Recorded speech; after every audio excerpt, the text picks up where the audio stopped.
நண்பர்களே, Asian பெயிண்டில் water proof வால் புட்டி, இந்த பட்டி பவுடர் வந்து பார்த்தோன்னா தண்ணியில் போட்டால் அவ்வளோ சீக்கிரத்தில் மிக்சிங் ஆகாது. பாருங்கள், உங்களுக்கு காட்டுறேன்.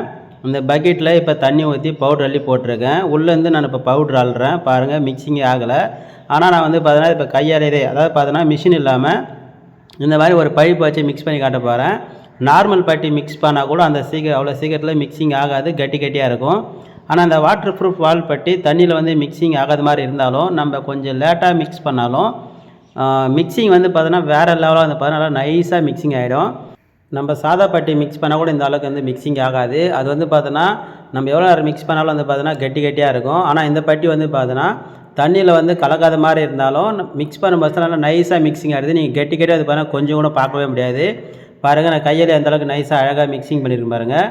பட்டி மிக்ஸ் பண்ணுறதுக்கு மிஷின் இருந்தாலும் சரி, அல்லது பவர் கட் ஆகிட்டு இருந்தாலும் சரி, நீங்கள் அந்த மாதிரி நேரத்தில் இந்த மாதிரி மிக்ஸ் பண்ணிக்கலாம். தேங்க்யூ ஃபார் வாட்சிங்.